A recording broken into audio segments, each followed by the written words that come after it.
Good morning बच्चों। Lockdown ई पाठशाला रामगढ़ में आप सबों का स्वागत है। मैं जितेंद्र ज्योति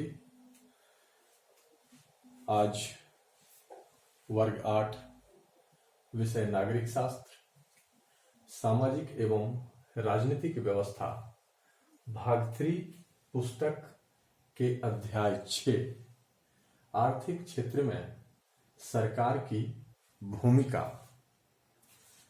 के तीसरे भाग थर्ड पार्ट को लेकर के सामने आया हूं। जो हम लोगों ने इसके पहले के वीडियो में जाना था कि आर्थिक क्षेत्र, शिक्षा, स्वास्थ्य, पेयजल एवं स्वच्छता में सरकार की क्या भूमिका रही है। आज हम लोग आवास, परिवहन और सामाजिक सुरक्षा जैसे आर्थिक क्षेत्र में सरकार की भूमिका पर चर्चा करेंगे। तो आइए बच्चों देखते हैं। सबसे पहले आवास। जैसा कि हम सबों को पता है कि रोटी, कपड़ा और मकान हम सबों के लिए आवश्यक है। मकान अर्थात आवास हम सबों के लिए आवश्यक है। हम देख पा रहे हैं कि बहुत सारे ऐसे लोग हैं जो मकान बनाने में सक्षम नहीं है, जिसके पास पैसे नहीं है। तो वैसे लोगों के लिए 1985 में, वैसे ग्रामीण लोगों के लिए, शहरी लोगों के लिए यह कार्यक्रम नहीं था, ध्यान रखेंगे।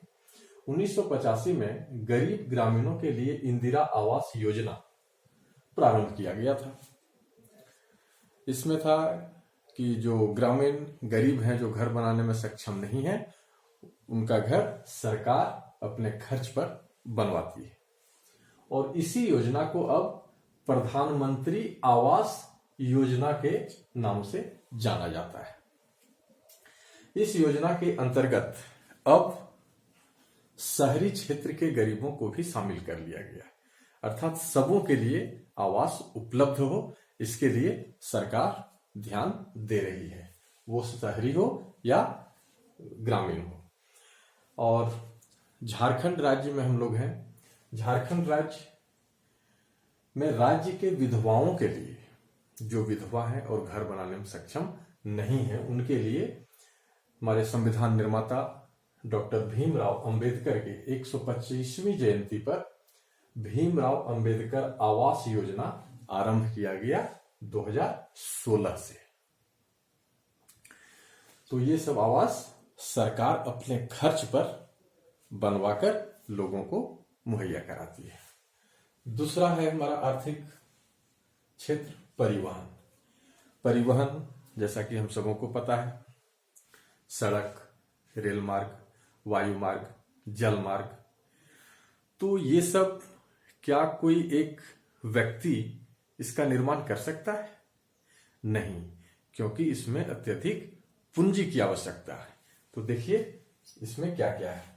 और जहां कहीं भी आप ध्यान देंगे कि जहां कहीं भी परिवहन की सुविधा उपलब्ध है, उस क्षेत्र का विकास तेजी से होता है। तो देखिए इसमें मुख्य बिंदु क्या क्या है। परिवहन सुविधा पर किसी भी क्षेत्र का विकास निर्भर है। बिल्कुल, जहां सड़क है उस क्षेत्र का विकास जल्दी से हो जाता है। जहां पर परिवहन की सुविधा कम है, वह क्षेत्र पिछड़ा रह जाता है। इस सुविधा के विकास में अत्यधिक पूंजी निवेश होता है। इसके अंतर्गत रेल, सड़क, जलमार्ग, वायु परिवहन आदि शामिल हैं। इन सुविधाओं का विकास मुख्यतः सरकार के द्वारा ही किया जाता है। क्यों? क्योंकि बहुत अधिक पूंजी की आवश्यकता है। किंतु अब निजी क्षेत्र की भी भागीदारी होने लगी है। अब कहीं कहीं निजी सड़क का निर्माण भी होने लगा है। और केवल वो पूर्ण रूप से निजी नहीं होता है। यहां पर सरकार और निजी कंपनियां, निजी कोई व्यक्ति जिसके पास पूंजी है, वो दोनों मिलकर परिवहन के क्षेत्र में कार्य कर रहे हैं। अभी हम लोग झारखंड में देख पा रहे हैं, झारखंड द्रुतगामी बस सेवा, एसी बस जो चल रही है, वो सरकार और निजी क्षेत्र दोनों की भागीदारी से यह संभव हो पा रहा है। और निजी बस सेवा की बात कर लें, ऑटो की बात कर लें, या फिर ट्रक जो माल ढुलाई की बात होती है उसकी बात कर लें, तो ये निजी है, लेकिन सड़क जिस पे चल रही है वो सरकारी है। तो यहां पर हम देख पा रहे हैं कि परिवहन में निजी और सरकार दोनों की ही भूमिका महत्वपूर्ण है, किंतु सरकार की भूमिका अधिक महत्वपूर्ण है। अगला बिंदु है हमारा सामाजिक सुरक्षा या आर्थिक क्षेत्र की बात करें तो सामाजिक सुरक्षा क्या है? तो सामाजिक सुरक्षा का उद्देश्य भविष्य में लोगों के साथ होने वाली संभावित घटनाओं से सुरक्षा प्रदान करना।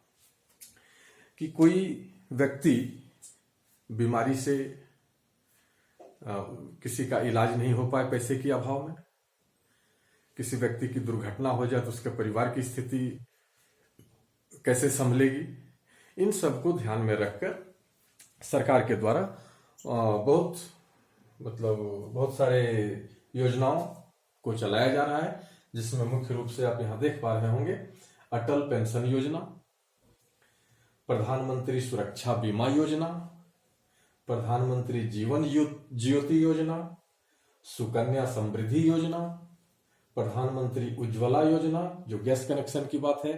तो इसमें गैस कनेक्शन से भविष्य में होने वाली घटना क्या हो सकती है कि चूल्हा फूकते वक्त जो धुआं लगता है उससे हमारी घर की महिलाएं बीमार हो सकती हैं, बड़ी बीमारी का सामना करना पड़ सकता है। उसके लिए देखिए प्रधानमंत्री उज्ज्वला योजना के द्वारा गैस कनेक्शन दिया गया है। भविष्य निधि योजना आप अपने घर में भी या आस पड़ोस में भी सुनते होंगे कि रिटायर किए हैं कोई व्यक्ति, उनको इतना पैसा मिला। क्यों? क्योंकि वो योजना के तहत, किसी एक भविष्य निधि योजना के तहत सरकार के द्वारा और उस व्यक्ति के द्वारा छोटी छोटी रकम को जमा करके एक बड़ा रकम के रूप में अंत में जब वह रिटायर होता है, जब वह सेवानिवृत्त होता है, तो एक बड़ी राशि उसे दी जाती है, ताकि अभी भविष्य में अचानक इसका जो वेतन है वह आधा हो जाएगा या नहीं मिलेगा, तो उस स्थिति में वह अपना जीवन यापन आसानी से कर सके। तो ये हो गया हमारा सामाजिक सुरक्षा योजना। तो बच्चों आज के वीडियो में इतना ही। अगले वीडियो में इस अध्याय से जुड़े कुछ रोचक जानकारी और महत्वपूर्ण जानकारी को लेकर मैं फिर से आऊंगा। तब तक के लिए विदा, धन्यवाद।